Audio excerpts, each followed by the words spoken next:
Loisirs chasse et pêche vous est présenté par les Amants de la Nature, votre boutique de chasse et pêche à Québec. Le groupe JD de Boischâtel et la Capitale Assurance Générale.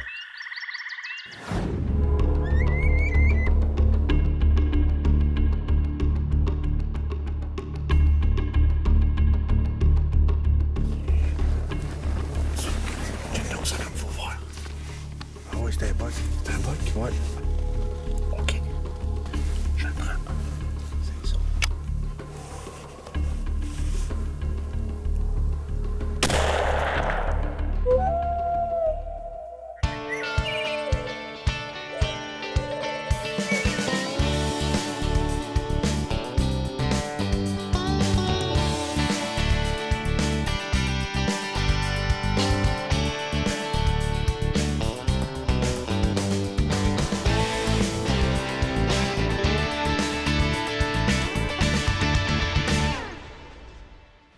Bonsoir et bienvenue à Loisirs chasse et pêche, une belle émission qui se dessine ce soir. On parle, attendez, de pointe de flèche, on parle de rattling, on parle de dindon aussi. On va vous parler, d'anticosti, la deuxième partie de notre reportage anticosti, chasse au chevreuil évidemment. On parle aussi du rame rebelle, mais d'abord et avant tout, un film qui vient tout juste de sortir, disponible sur toutes les plateformes, avec nul autre que Michel Therrien et Ken Taylor, le film Grizzly sous l'étiquette Nadon Vision. Puis justement, on a le gars en studio avec nous autres. Richard Nadon, comment ça va? Salut Martin, ça va bien toi? Ça va super bien.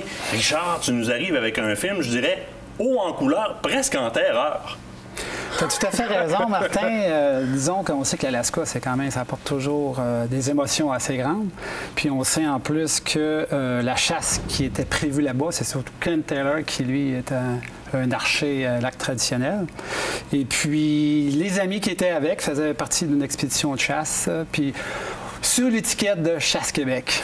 Au départ, là, je retiens une chose, moi, puis c'est arc traditionnel. Je parlais avec Michel Therrien lors des salons dernièrement.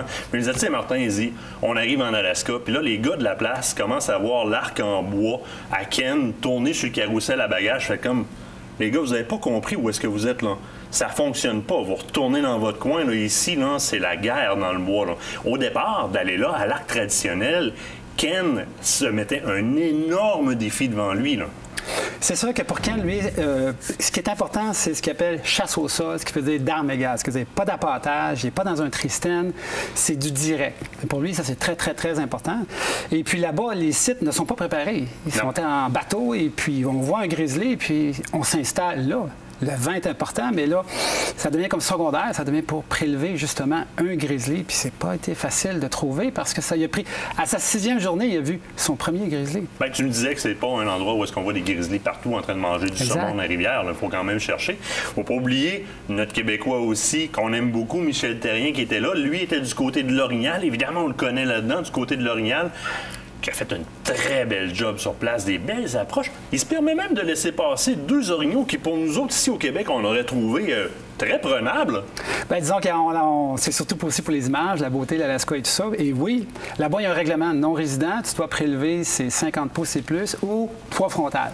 Ce qui fait que oui, il y a eu des belles approches, ils les ont filmées, puis ça a fait quand même un peu ce qu'on appelle du beau théâtre. Puis la 3e bête, bon, disons que là, c'était la dernière journée. C'est la récolte. J'ai eu la chance de le voir un petit peu avant tout le monde. J'ai vraiment adoré. Là, de quelle façon les gens peuvent se procurer le film? C'est pas sur les tablettes en DVD, là. On doit aller le chercher sur le web. Exact. Une nouvelle plateforme qu'on appelle ça Vimeo On Demand. Oui. C'est un peu un site comme on va aller louer un film ou bien l'acheter. C'est une belle plateforme qui est accessiblement facile. Et à partir de là, on peut décider de le louer ou de l'acheter. Vous l'achetez, vous l'avez pour la vie. Vous pouvez le mettre dans votre nuage, qu'on appelle l'iCloud, et l'écouter où vous voulez sur toutes les plateformes, le cellulaire, ou bien l'iPad, ou bien votre ordi, ou bien la télévision. C'est ça, on peut le mettre sur un support, le mettre dans la télévision directement. Les sites web par lesquels on peut passer pour aller chercher, bon, évidemment, Nadon Vision, je présume, tu es le réalisateur du film, donc Nadon Vision, on peut accéder au film. Nadonvision.com, micheltherrien.com, chassequebec.com, c'est tous des liens où vous pouvez aller directement et aller sur Vimeo On Demand, qui vous amène sur le film Grizzly. Et à partir de là, vous faites votre choix de location et ou d'achat. Richard Nadon, un gros merci pour cette immense vitrine sur la chasse qui est géniale, Michel, là-dedans. Très, très... Que dire de Ken? Je te remercie de ton passage en studio. Tu sais, t'es le bienvenu quand tu le veux. Ça fait plaisir, moi, c'est de produire d'autres choses encore pour essayer d'épater aussi les amateurs de chasse en mode C'est une promesse cinéma. que je retiens et j'attends après. On doit se quitter le temps d'une pause. Au retour, on parle de pointe de flèche avec Guy-Paul Thibault. Restez là.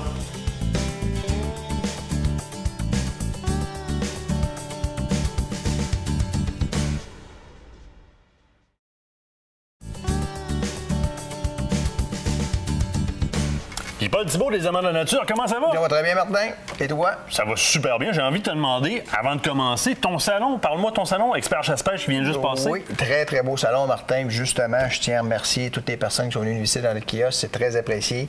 Fait qu'on a fait des très belles ventes. Les gens avaient l'air contents. Fait que ça commence la saison. Puis, je tiens à remercier personnellement tous les gens qui sont venus nous visiter. Et évidemment, cette année, une chose qu'on a vue, l'engouement de l'arc est vraiment présent. On s'en est rendu compte au salon. C'est une des raisons pour laquelle tu as décidé de venir me parler de pointe de flèche, parce qu'on est rendu là. C'est ça. On est rendu à pratiquer avec nos pointes de pratique, qui sont souvent fournies avec les kits de pointe de chasse en tant que tel, et à faire ce choix-là qui peut être fastidieux. Hein? Il y a beaucoup de modèles. J'ai envie de te dire, guide-moi un peu dans ce que tu m'amènes. Là. Oui, c'est ça, Martin. Des deux dernières chroniques, on avait parlé de l'arbalète. Oui. On avait parlé de l'arc. Donc, maintenant, il y a des pointes de chasse qui sont faites spécifiquement pour l'arbalète, les plus rapides. Sauf que la plupart des pointes vont faire. Il faut juste faire attention à la vitesse qu'ils nous donnent sur nos pointes de chasse pour être certain que nos vitesses, nos arcs ou nos arbalètes vont accepter la pointe de chasse.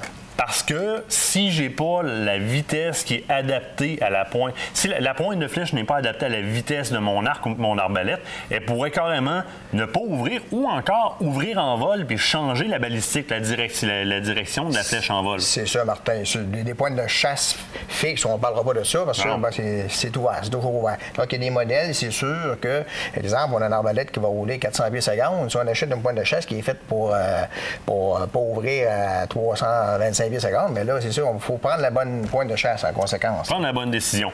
Je vois les Rage, je les connais bien, ça fait un petit bout de temps que tu les tiens. C'est des points qui sont encore très populaires, ça, là. Oui, Saint-Martin, vois-tu, j'en ai emmené un 7 ici, vois-tu, c'est pour la dinde, celui-là. Vois-tu la coupe 2.25?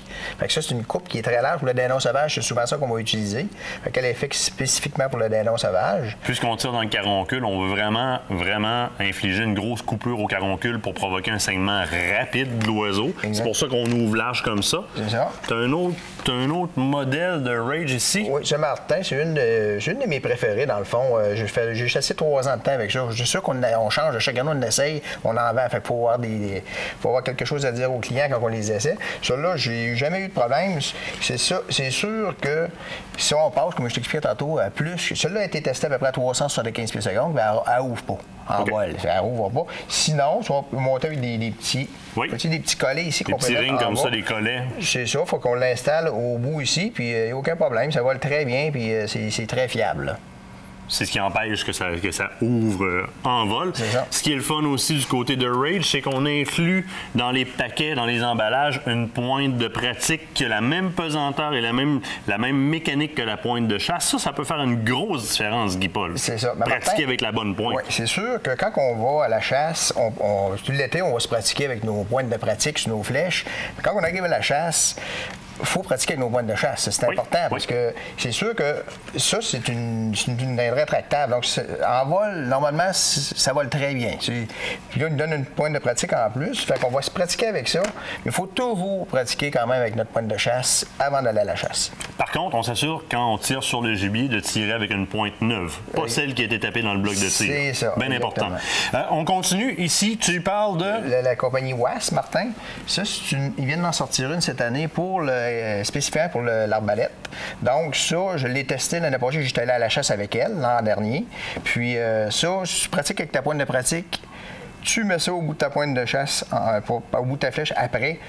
C'est pratiquement le même vol. Ça vole très bien, puis la coupe est très, très belle aussi. Là. On parle de fixe, alors que lorsque j'arrive dans ta nouvelle gamme, parce que ça, j'ai jamais vu ça sur tes tablettes. Là. Non, nouvelle compagnie, Martin, que j'ai rentré. Rexpeed. On avait des échantillons l'an passé, puis on a fait des tests. Tu vois, celle-là, qu'est-ce qu'elle a de particulier, Martin? Je ne sais pas si tu veux la déployer. Fais attention. Oui, très attention en les manipulant, parce que ça coupe énormément. Tu tires sur une lame. Les 3 bougent. Oui, le système qui est fait à l'intérieur fait que les 3 lames vont ouvrir en même temps. Alors qu'en temps normal, les lames tombent indépendamment. Regardez, là, c'est tout en même temps. C'est ça qui arrive, Martin. Des fois, quand on a des lames rétractables, OK, qui vont ouvrir en vol, l'exemple. Ça, c'est parce qu'il y en a une, à un moment donné, qui peut peut-être ouvrir. Donc, ceux-là, ça va être impossible parce qu'avec la tension qu'il y a dessus... Mais j'ai remarqué en tirant dessus qu'il y a une bonne tension. Et en plus de ça, elles volent très bien. On les a testés l'an passé, puis c'est vraiment fantastique. Belle qualité aussi, hein? Je passe à la prochaine, mais le membre principal est anodisé, donc une très belle qualité de flèche. Ici, on est avec une qui est fixe. Oui. Ça a presque de l'air sadique avec les deux roues qui tournent en passant. Donc, si on accote dans un os, ça va tourner, ça ne bloquera pas la flèche. Pointe fixe, mon Dieu, c'est menaçant cette histoire-là. C'est la même compagnie, Martin, Rexpeed. Là, ça, c'est la Nuri. Ça, c'est une 125 reins. On va l'avoir dans le 100 reins aussi, mais ça a l'air à faire beaucoup de dégâts. On ne l'a pas testé dans le JV encore, mais... Ça viendra, oui. Ça viendra. Très semblable à la rouge qu'on présentait tout à l'heure du côté de Crossbow Boss. Oui. Une, encore là, à pointe fixe, plus pesante, par exemple. C'est ça. Un petit peu... Non, ouais, c'est une 125 reins, Martin. Celle-là, la particularité, je ne sais pas si tu veux la prendre au bout. Tu prends ta lame ici, puis tu tournes. Vois-tu, elle, qu'est-ce qu'elle fait? C'est qu'en pénétrant, elle va tourner encore, parce qu'une flèche, elle vire beaucoup en pénétrant. Mais celle-là, elle va donner un impact de plus, elle va virer. Fait que là, ça va broyer encore plus les os. Fait que... Plus d'informations, de toute façon, on passe te voir aux Amants de la nature. Guy-Paul, je te remercie. Merci, Martin. On s'en va à la pause. Au retour, restez là. Deuxième partie de notre chasse anti-Costi. Faut pas manquer ça.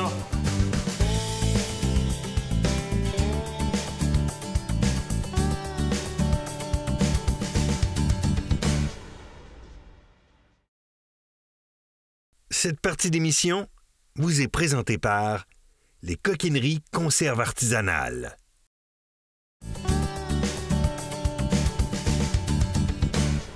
Cette semaine, on vous présente la deuxième partie de notre chasse anti-Costi. Je vous rappelle qu'on a fait ça en début décembre, donc une chasse toute particulière, de la neige, comportement des bêtes qui est totalement différent, mais un beau séjour. Je vous laisse là-dessus, moi j'y vais.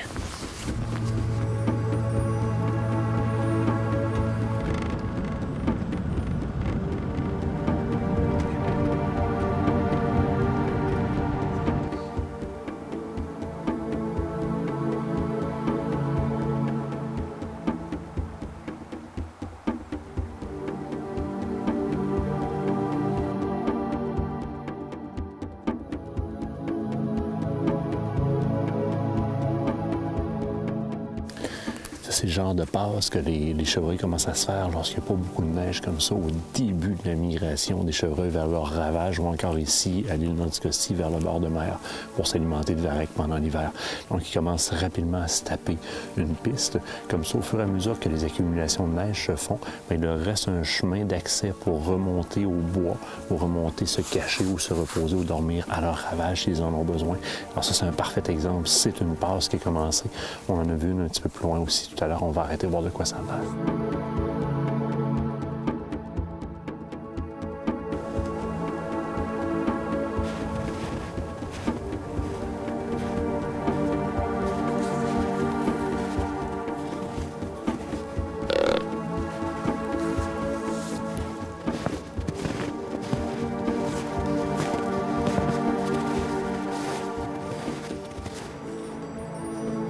On vient d'emprunter un beau grand sentier qui nous a amenés sur le bord de la mer. Ce qu'on venait vérifier ici, en fait, c'est s'il y a déjà quelques chevreuils de rendu ou qui avaient initié leur migration annuelle. C'est un phénomène qui est propre à l'île d'Anticosti. C'est tout le cheptel de chevreuils qui, au fil des accumulations de neige, vont initier leur grande migration annuelle. Ce qu'ils veulent faire, c'est se rendre au sud de l'île, sur la berge. Ici, ce qu'on trouve, bien, ce qu'on appelle communément le varech, donc les algues, on a du fucus, on a des laminaires, c'est de ça que va se nourrir le chevreuil, tout le cheptel de chevreuil pendant l'hiver, puis quelques petites chiquées de bouts de branches d'épinettes, évidemment.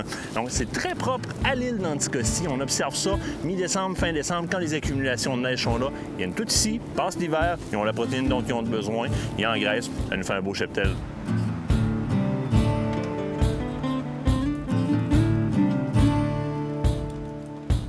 Dan Gagnon, nouveau directeur de CEPAC Anticosti. Comment ça va? Oui, ça va bien. Puis toi? Ça va super bien. Et je voulais prendre le temps de te féliciter. C'est tout frais, t'es rentré au mois d'août. Exactement, juste avant la chasse. Et là, t'as énormément de travail qui t'attend. Beaucoup de travail, mais on en profite pour voir des gens contents comme ça qui profitent de la forêt puis de la chasse. Ben oui, j'en profite aussi pour te remercier de ton invitation. Écoute, on vit un séjour qui est magnifique. Je connaissais pas l'île à ce temps-ci de l'année. Okay. Par-delà, le changement de comportement des bêtes qui est flagrant, c'est super trippant de les voir aller. Le paysage n'est pas le même du tout. Tu te ramasses dans un paysage qui est complètement féerique. On a la preuve derrière nous. Ça, c'est sûr. La neige au sol aussi qui permet de voir les traces. Oui, c'est différent. Puis de voir les bêtes, c'est pas pareil partout. Ouais. Puis sais-tu que quand je te parle d'un gars qui a beaucoup d'ouvrages, on va parler de la grandeur du territoire. Anticosti, tu as énormément de territoire par chasseur. Oui, on parle d'une centaine de kilomètres carrés en moyenne par territoire de chasse. Donc, beaucoup de territoire à couvrir pour les chasseurs. Donc, c'est sûr qu'on ne sera pas dérangé avec un voisin qui fait de la scie mécanique ou qui est en train d'apporter à côté. Bien, ça, c'est une des choses qui nous amène en Anticosti. Évidemment, on va toujours en parler. Il y a l'abondance de bêtes. Cette année, on voit entre autres énormément de veaux et ça, c'est très bon signe. Mais là, je dois t'envoyer une balle de ton côté. Je me fais souvent dire, lorsque je reviens d'Anticosti, on sait bien, vous autres, les animateurs, vous avez le moyen d'aller en Anticosti. Pas tant que ça, les gars. Il y a moyen d'aller en Anticosti dans différents plans, pas si cher que ça, là. Il y a plusieurs produits. C'est sûr qu'on a des plans haut de gamme, le plan américain ou le camion, le guide, tout est inclus, la nourriture. C'est un petit peu plus dispendieux, mais on a des produits qu'on offre au tirage au sort qui sont moins dispendieux, des produits avec camp rustique, des produits avec VTT, des produits guidés. On peut augmenter de gamme, là. Fait que plus on augmente de gamme... C'est quasiment du à la carte. On peut choisir à partir de la base. Puis c'est sûr qu'il y a moyen de vraiment se gâter en Anticosti et pas à peu près, mais il y a moyen de venir ici dans un budget qui est relativement facile. Il y en a qui préfèrent aller dans le sud, puis il y en a comme nous autres qui aiment bien venir à la chasse. En dehors de ça, tu le dis, on est à la chasse présentement, mais c'est pas la seule chose qu'on peut faire en Anticosti non plus. La villégiature qu'on a pendant l'été, les gens viennent dans le secteur McDonald's, en plan américain.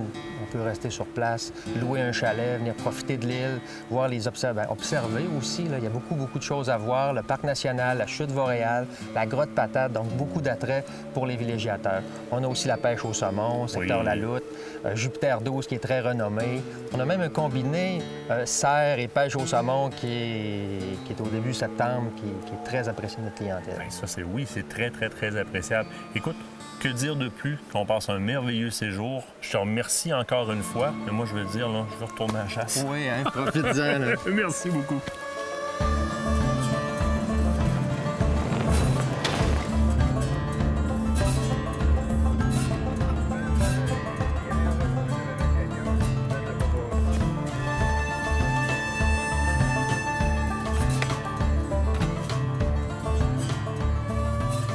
Si vous avez la chance de conserver vos glandes tarsiennes lorsque vous tuez des cerfs de Virginie, ça se garde quand même longtemps au congélateur, 1 an au moins. Là. Une fois qu'on a trouvé notre vent, on l'accroche après une branche comme ça ici, en sens du vent, pour asperger, un peu comme on se sert des phéromones si on le veut. Mais là, on a une vraie glande tarsienne. La chance que ça va nous donner le plus, on va l'avoir. C'est incroyable. Comme des odorisants pour les mains, ça sent bon. Quand vous venez à la chasse en Anticosti, vous avez 2 choix. La chasse autonome ou la chasse guidée. Gros avantage de la chasse guidée, c'est le fait de savoir où est-ce qu'on va. Le guide est sur son territoire depuis le début de la saison. Il sait où est le chevreuil, il sait où il passe. Puis quand en plus vous tombez sur un guide crinqué comme le nôtre, ben ça donne ce que vous voyez là. Hey les gars, je peux aller à la chasse avec vous autres. Avec notre guide avec nous autres en train de faire du rattling. Puis je pense qu'il trippe presque plus que nous autres.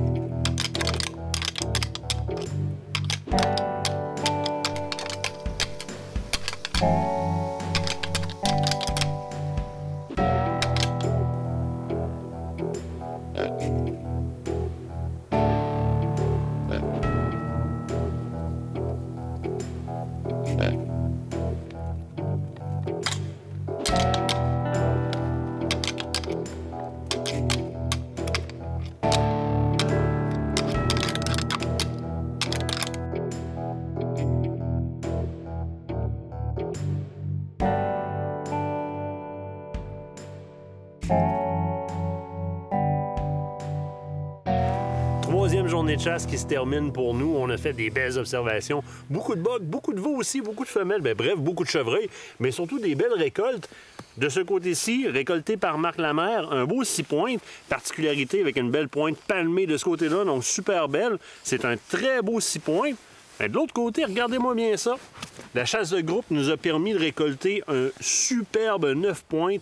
C'est Marc qui l'a récolté pour Mario, qui lui a demandé souvent un beau boc, récolte-moi un beau boc, parce que Marc, c'est un peu notre buckmaster. Dis-moi un peu comment ça s'est passé. Le palmé, il est beau. Oui, écoute, on était en camionnette avec Yann. Le chevreuil était vraiment pas loin sur le bord du chemin.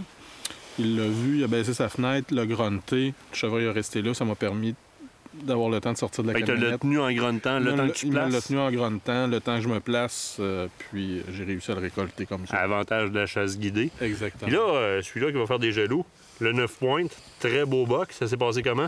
Le 9 pointes, c'était cet après-midi dans une des petites cabanes là, fermées, là, les petites cabanes vertes qu'on a un peu partout sur le secteur.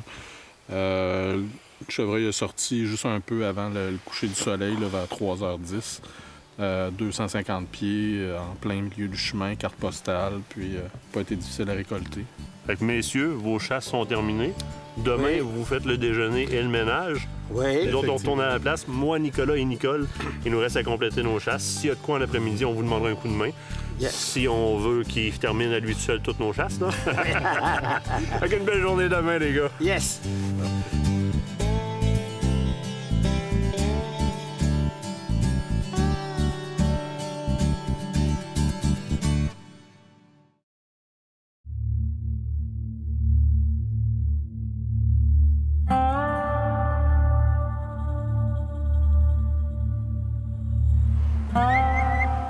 Nous observons ici le mésanger du Canada en train de bouffer une glande tarsienne de cerf de Virginie.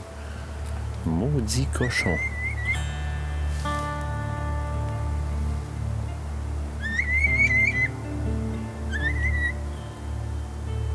Il veut partir avec. Tu connais pas ça, hein? Des tie wraps puis du duct tape? C'est ça. Petit mésanger du Canada comme ça, c'est l'oiseau qu'on rencontre le plus régulièrement sur l'île. C'est pas rare de faire un sentier, de se faire suivre par des mésangers. Et on vient en voir un peu la raison, un peu comme les renards, ils se sont habitués à la présence des humains et souvent au fait que l'être humain va collecter des chevreuils. Donc, il va rester par terre les viscères de l'animal et la peau.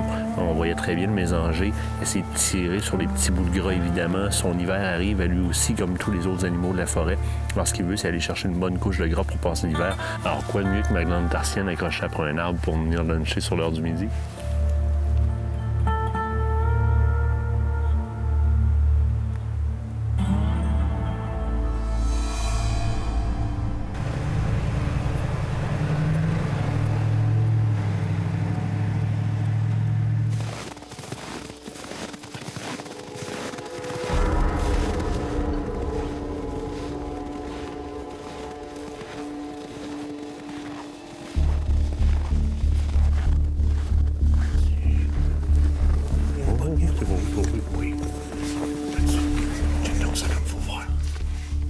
C'était un boc. T'as un boc? Ouais. As-tu ton télémètre avec toi? Il manque un panache, par exemple. Il manque un panache? Ouais. Prends-tu quand même? Oh, c'est pas grave. Check-moi à distance, là. Okay. 272 mètres. 272 mètres? Ouais. C'est un chat de 900 pieds. Ah oui. Attends un petit peu, je vais juste regarder. Je te confirme dans 2 secondes. Il y a une partie du corps dans les jambes. Oui. Parce que C'est tout le temps. Ouais, tout le temps nerveux. une bonne shot, ça va. Je vais juste te confirmer.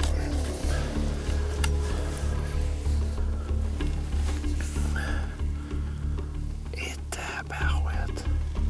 OK. Je le prends. C'est ça. Attends, Oui, je vais prendre mon temps. C'est une bonne shot, ça, là.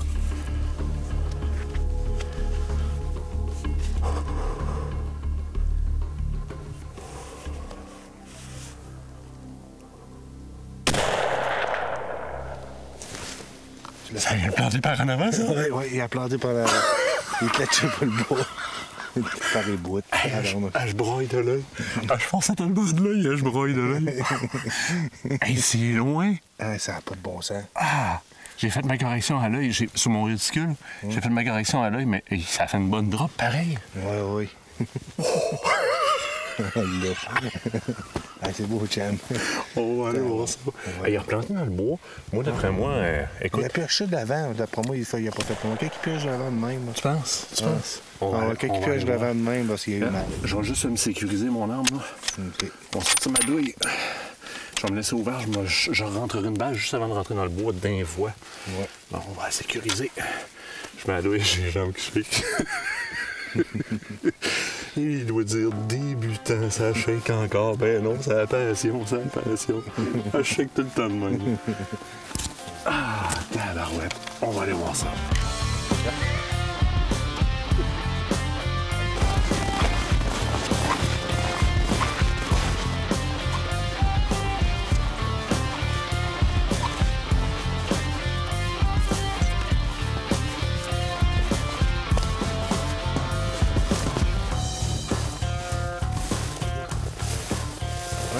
Oui. Il y a du sang tout le long. Oui, une belle ligne de sang. D'après moi. Oh non. Les pas se rapprochent aussi, hein? Ben voyons donc. Oh! Hey! Oh, c'est raide mort, ça. Je vais juste déposer ma canne de tir, là. Il manquait un pénac.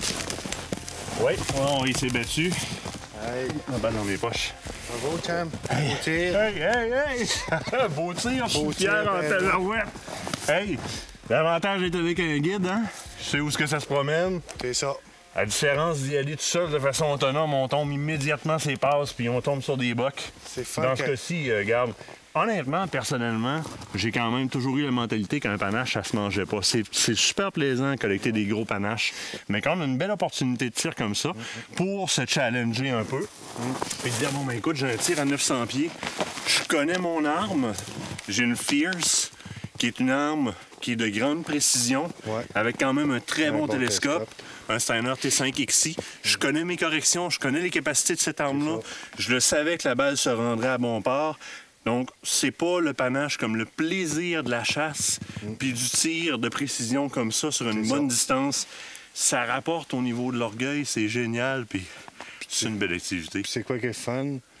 Quand tu te pratiques, tu vas avoir un résultat. Exactement. Un beau tir comme ça. Ben, hey, avec un bon guide, mon Yann. Oui.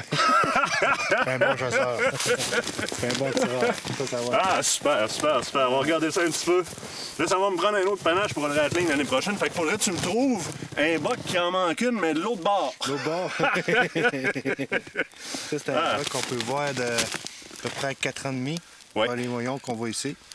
C'est un beau boc. On passe à 110 livres certains. On est dessus. Ah oui. Un boc qui a fait ses combats. Ah, génial. Hey, je suis content. Je suis content de faire la web. Good, Tim. Hey, yes. C'est fun. Je suis content, je suis content. Moi oh oui. Hey.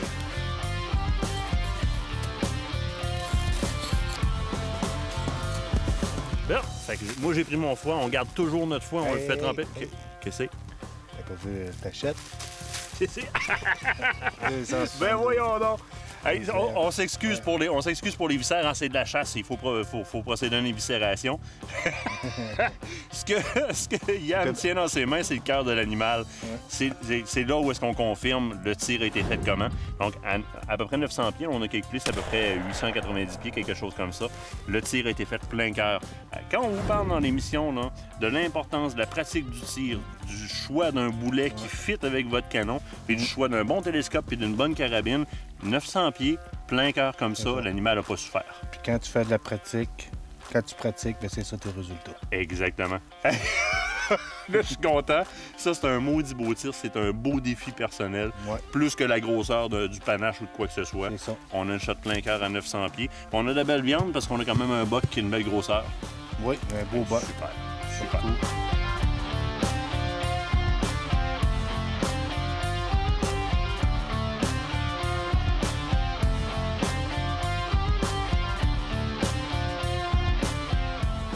Un séjour en Anticosti, c'est toujours magique. Celui-là était particulièrement fantastique pour nous. Une saison différente en décembre, comportement différent, la chasse est très différente.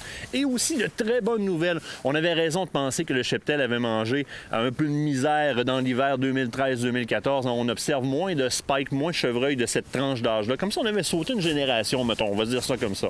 Maintenant, observation très importante sur le terrain. Beaucoup de veaux. Des femelles avec 2 veaux, on en a vu beaucoup. Femelles avec un veau aussi, mais en grande quantité. Également, beaucoup de bocs matures. On a pu faire beaucoup d'observations de chevreuils en général, ce qui est une très bonne nouvelle pour le cheptel et pour nous, les chasseurs. Ce qui veut dire que le cheptel de chevreuil de l'île d'Anticosti est définitivement en régénération. C'est ce qu'on veut.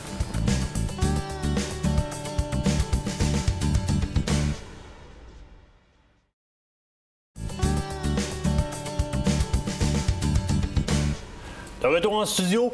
Pour ceux qui ne le savent pas, côté pick-up, je suis pas mal tatoué Ram. Ça, c'est comme les équipes de hockey. Il y a du Canadien, il y a des Flames, il y a n'importe quoi. Anyway, de mon côté, c'est Ram. Et là, je m'intéresse particulièrement au Ram Rebelle qui a vu le jour dernièrement. On voit plein de vidéos sur Internet. Je voulais en parler avec quelqu'un. J'ai fait venir un ami du groupe JD, M. Lévesque. Comment ça va? Ça va bien, toi, Martin? Ça va super bien. Tu viens me parler de quelque chose qui m'intéresse pas mal à part de ça.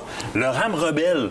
On attendait que Ram mette de l'avant, un peu en compétition, si on veut, une image encore plus bad boy du Ram qu'on connaît déjà comme étant un camion qui est très testostérone. Parle-moi de ce véhicule-là. Qu'est-ce qu'il y a de différent du reste de la gamme? Ram est arrivé l'année dernière avec ce camion-là, où ce qu'ils nous ont arrivé avec une version avec des suspensions Bilstein au gaz. Oui. Un petit peu plus heavy duty pour les gars comme toi qui ont tendance à mener les pick-up à leur extrême, comme vous entendez parler. C'est quand on parle de suspension au gaz comme ça, dans un jargon hors route, on parle de coil over, en fait. C'est de ça que tu me parles? Exactement, en jargon. Ça arrive directement sur des tailleurs LT 10 plis, du Toyo en plus de ça. C'est un véhicule qui va être muni de bumper en acier avant-arrière, avec un angle d'attaque beaucoup plus prononcé, un angle de départ aussi plus prononcé. Quelque chose qui va t'aider en route à pas franchir les espaces, les obstacles, première des choses. L'autre chose qui est intéressante avec une suspension au gaz comme ça, tous les chasseurs, on a souvent à vivre la fameuse planche à savon dans les sentiers. Hein, des petits rebonds qui succèdent l'un en arrière de l'autre. Et lorsqu'on passe avec une suspension qui est trop, excuse-moi le terme, mais stiff ou à temps de réponse qui est un petit peu trop élevé, les camions ont tendance à déporter. Et ça nous met carrément en danger. Hein. C'est pas très, très sécuritaire. Quand tu arrives avec une suspension au gaz comme ça, tu viens d'éliminer en partie ce point-là parce que tu es capable de le prendre. Exactement. Il y a une affaire aussi qui nous aide beaucoup avec le Ram, c'est que nous autres, on a une suspension à coil spring où elle ressort les coils d'eau multibras en français. Ce que tu décris comme étant le camion qui va déporter, c'est les suspensions à lame qu'on a dans plusieurs autres marques ou dans les modèles 2500 des autres marques. Il est beaucoup plus raide, qui va faire que le camion, on a l'impression qu'il va flotter dans un boss. Fait que on a beaucoup plus de stabilité. Je vais vous dire, un Ram 1500 dans la planche à laver, il n'y a pas grand machine qui va suivre ça. On va s'entendre. Encore moins un Ram Rebelle. Souvent, à la compétition, on va voir, on va parler tout simplement de lames. Là. Quand une camionnette qui est sur les lames, la boîte en arrière, elle va rebondir également sur les deux lames. Alors que quand j'ai une suspension indépendante, multibras hélicoïdaux aux 4 roues, mes roues vont travailler indépendamment, ce qui fait que ma camionnette va demeurer droite et les roues vont avoir leur libre cours au niveau du débattement. Ça, moi, je le vis régulièrement. J'ai un Ram qui n'est pas un Rebelle, j'ai un 1500 du type Outdoorsman qu'on a légèrement modifié pour s'amuser, mais au départ, ce paramétrage-là de suspension, si on veut, nous donne un très bon coup de main. Au niveau des pneus, bien évidemment, souvent en hors-route, on va rencontrer soit des roches pointues ou énormément d'obstacles. On a besoin de dégonfler nos pneus, on veut de la rigidité. Tu me parles de 10 plis. C'est un incontournable. Tous les gars qui rentrent dans le bois à la chasse, à la pêche, ont déjà fendu un tailleur ou un ami qui a fendu un tailleur. Tu rentres pas dans le bois, c'est pas du 10 plis. C'est un peu un adage, là, exactement. Avec le Ram Rebelle, tu arrives directement avec cette sorte de pneu-là. Puis pas n'importe quoi, tu arrives avec du Toyo. Avec du Toyo. Exact. Dernière chose, mais assez notoire, lorsqu'on voit le Ram Rebelle, son look, il a de la gueule. Yes, t'as le hood avec les prises d'air dessus. Une autre chose, un peu comme sur le Ram Sport, qui va donner un look beaucoup plus agressif au véhicule. Puis, je me répète encore, mais les bumpers en acier avant-arrière, en powder coat, là, shooté en bon québécois, bien, ça, c'est une autre affaire qui va donner un look de robustesse à cette truck-là. En même temps, dans le bois, quand on a besoin de taponner l'entour du truck, on va prendre les bons termes, tu as besoin de mettre ton pied sur le bumper. C'est un bumper peinturé, un pare-choc peinturé ou chromé. Tu vas te ramasser le menton sur la boîte parce que tu vas glisser. Dans le powder coat comme ça, pour que les gens comprennent bien, le powder coat, c'est un petit peu comme l'antidérapant qu'il peut avoir, par exemple, sur des escaliers ou encore sur une planche de skate. C'est ça, extrêmement un peu plus gras, là. Très résistant. Puis c'est quelque chose qui va prévenir contre la rouille, là, quand même, qui se fait graffiner ou qu'on s'entend. Ça t'est déjà arrivé d'accrocher un arbre dans le bois. Mais pas le cas, ça n'a pas peur de ça. Je parle d'autre chose. Bien, éventuellement, c'est sûr que ça, c'est un véhicule que je veux essayer. À ma grande surprise, et ça, c'est tout récent comme nouvelle, le retour de la location chez vous. Oui. On sait que Chrysler, l'année dernière, en 2015, on a fini numéro 1 au niveau des ventes au Canada. Oui. C'est une première. Et ça, sans même avoir de location. Maintenant, en 2016, on arrive avec la location. Quelque chose qui va nous ouvrir beaucoup des portes au niveau des gens qui ont des compagnies, des travailleurs autonomes. Ben oui. Ils peuvent reprendre le déductible au niveau des impôts. Exactement. Donc ça va nous donner encore un boost en 2016 au niveau des ventes. On est très optimiste face à ça. Les gens peuvent nous voir chez JD à Bois-Châtel. Ça va nous faire plaisir de regarder ça. De toute façon, il faut passer pour voir le Ram Rebelle. Vous n'avez pas le choix. Vous n'avez en inventaire, vous n'avez en cours. Tu vas te faire un plaisir de faire un petit... La visite du Ram Rebelle. Yes. Pierre aussi fait faire le tour du propriétaire à qui il veut bien. Exact. Mathieu, je te remercie de ton passage en studio. Prochaine fois qu'on se voit, là, c'est que tu m'en mettes les clés d'un Ram Rebelle que je l'essaye. Pas le choix.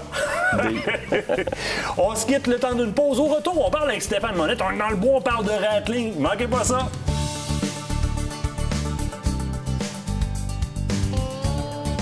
Partez à l'aventure en toute sécurité avec le groupe JD Bois-Châtel, à 1 minute de Québec.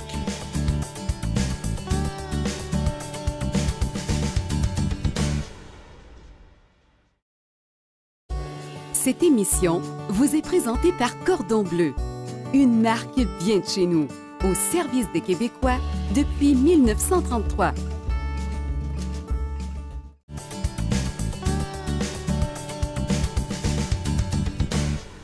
On peut appeler ça la suite de la première chronique sur le Rattling parce qu'on a besoin, il y a beaucoup de stock à dire.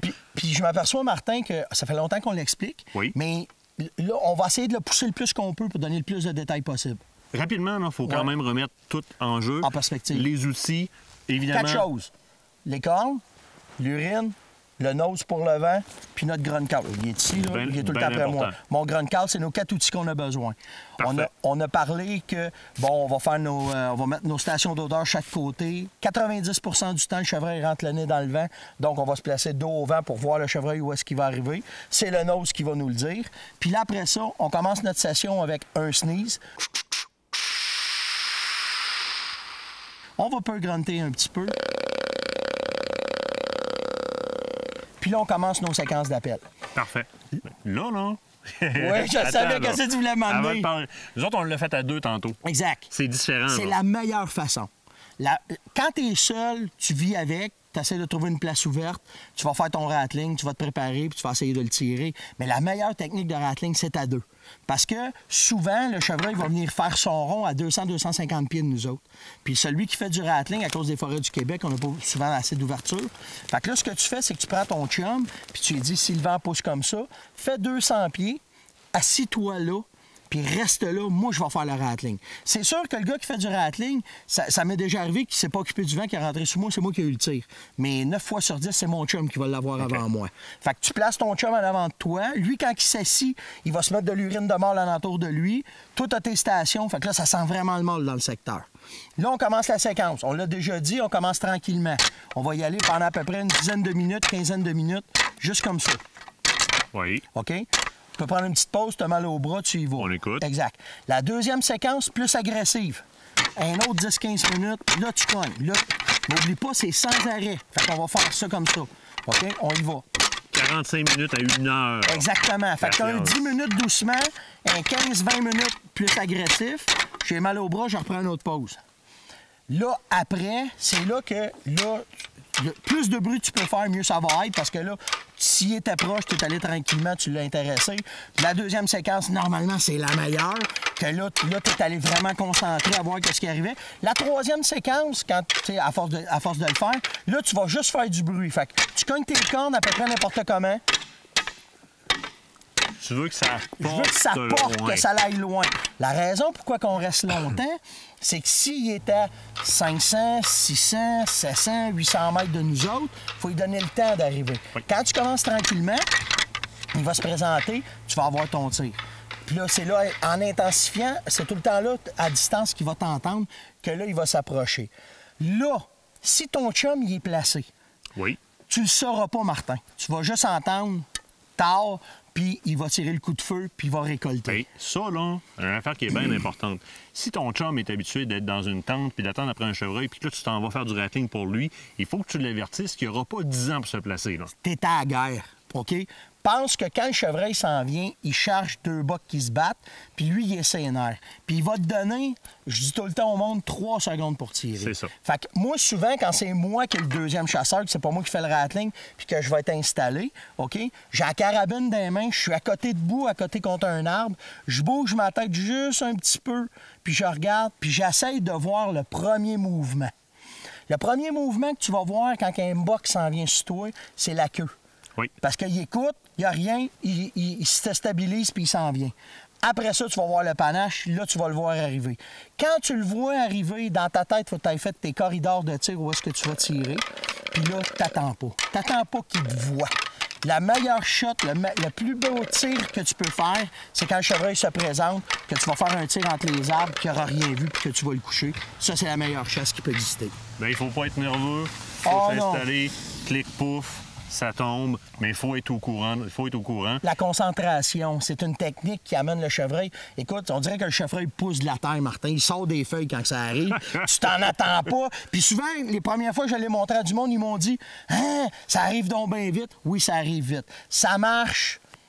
Les Américains nous disent que ça marche 8 fois sur 10. Moi, au Québec, mon expérience me dit que c'est 1 fois sur 10 qu'on va réussir. Mais cette 10e fois-là, quand on l'a fait, tu ne voudras plus jamais aller à la chasse sans voir tes cornes, ça, c'est sûr et certain. Mais tu t'appuies d'une odeur que tu laisses le vent aller te porter vers le chevreuil. Tout le temps. Déjà, il est en situation conflictuelle parce qu'il est persuadé qu'il y a un nouveau boc qui est rentré. Absolument. Il rentre le jeu de cornes là-dedans. Ouais. Il veut venir revendiquer. Absolument. Ça arrive à la course. Oui, mais ce qu'il faut aussi penser, la raison pourquoi on le fait non-stop, le rattling, c'est que moi, je me suis aperçu avec le temps, tant que tu monopolises ses oreilles, il ne pense pas utiliser son nez. Il veut utiliser ses oreilles puis ses yeux pour voir c'est qui se bat. Quand tu prends une longue pause, ce qu'avant on faisait, là, le chevreuil, ce qu'il fait, c'est qu'il est sénère parce qu'il sait qu'il y avait 2 bocs qui se battaient. Il a peur de se faire corner d'un flanc. Il devient alerte, il sent avec son nez. Puis là, s'il sent avec son nez puis il te sent, t'es fait. T'es fait. Fait que tant que tu fais du bruit, puis tant que tu vas utiliser en plus une odeur de mâle, lui, ce qu'il veut, c'est le son va monopoliser son temps. Ses yeux vont vouloir essayer de te voir. C'est pour ça qu'il faut pas arrêter, mais surtout être prête parce que c'est 1, 2, 3, bang. C'est terminé sinon. C'est terminé sinon, t'en plein ça. Merci Steph, et merci pour ta patience puis tes bras aussi. Ben, on va se reprendre une autre fois encore, c'est sûr. Yes, merci. Merci.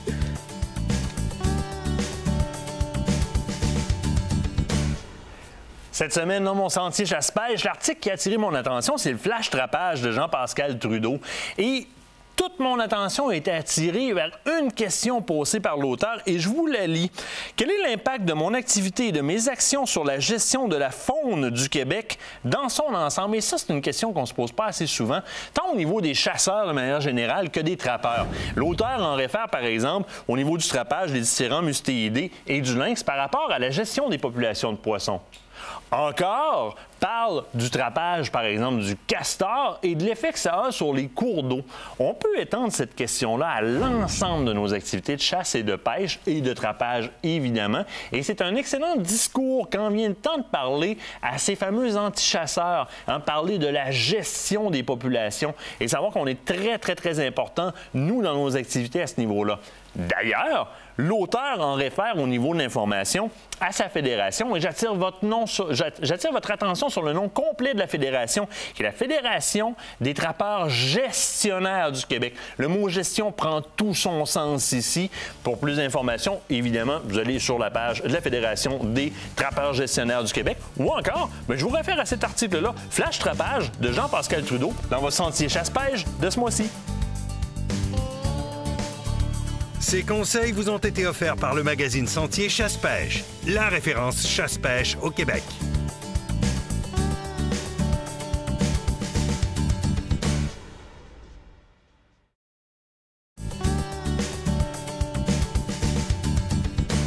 L'émission tire à sa fin. On termine ça en beauté. J'ai une nouvelle amie de chasse avec moi que j'ai découvert cette année, Stéphanie Vennet de la Fédération québécoise des chasseurs-pêcheurs. Comment vas-tu? Ça va très bien. Contente de te voir. Bien, moi aussi. Tu viens nous parler de plusieurs dossiers, et entre autres un dossier qui pourrait changer beaucoup de choses dans la façon de faire dans le domaine faunique. Je te laisse aller avec ce projet de loi-là. Parfait.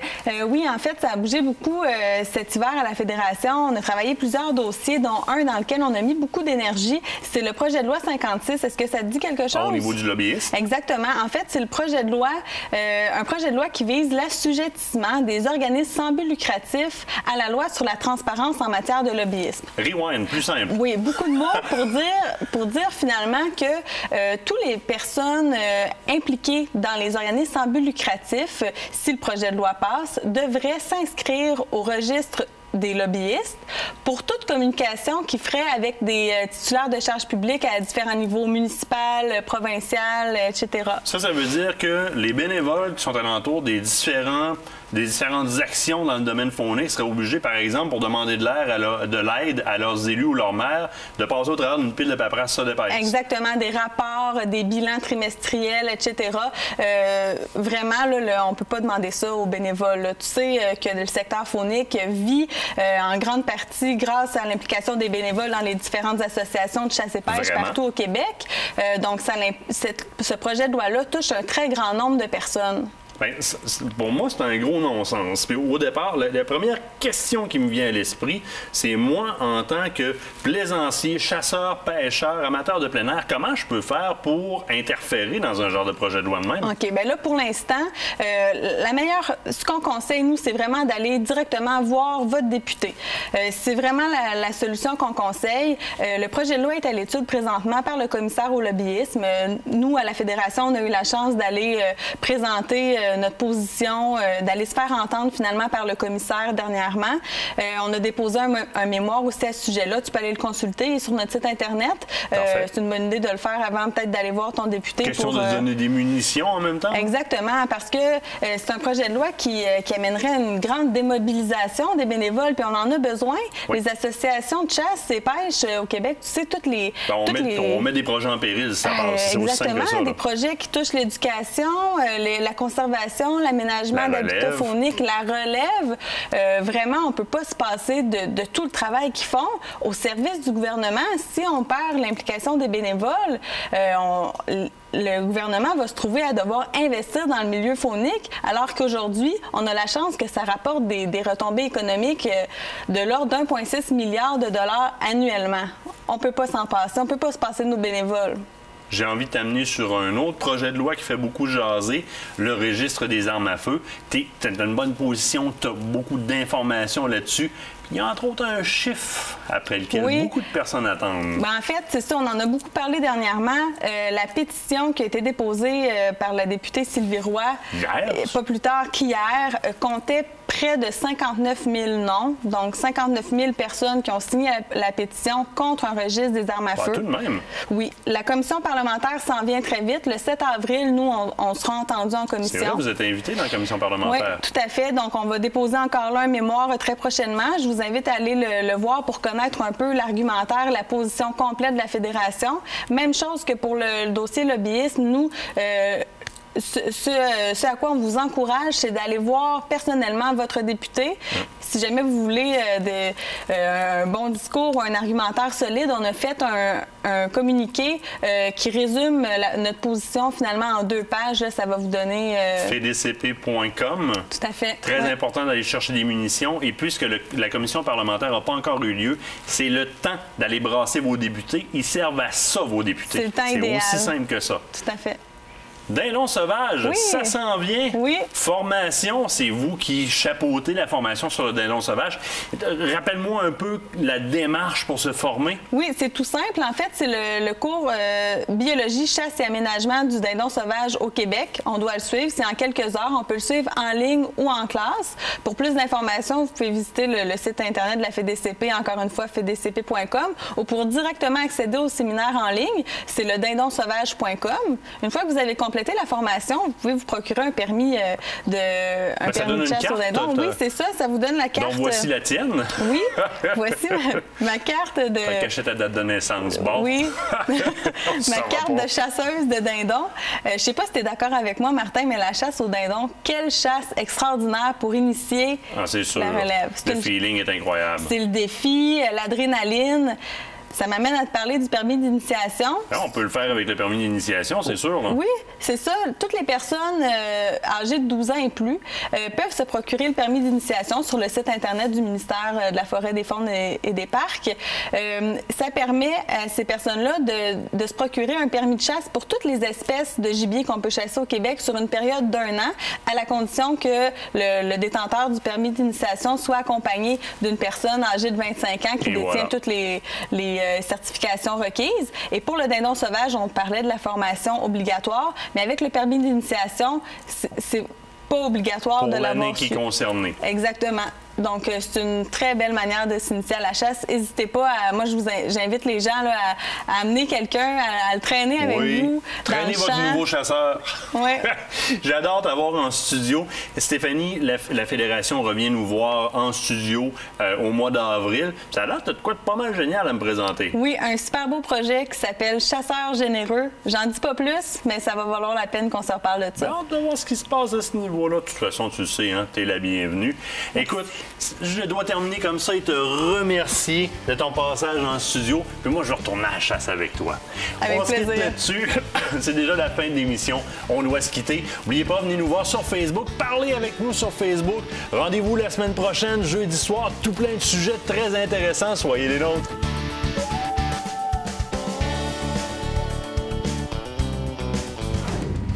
C'est presque terminé pour l'émission. Décidez peut-être. T'as décidé ça, toi? Hein? C'est décider bien des affaires, moi. Je décide, là, d'un fois, même, là, de sauter un neurone, là, pour passer à la prochaine. Qui évalue, attendez-moi 2 petites secondes, la GID. Excusez-moi. Yes. Loisirs chasse et pêche vous a été présenté par Les Amants de la Nature, votre boutique de chasse et pêche à Québec, le groupe JD de Bois-Châtel et la Capitale Assurance Générale.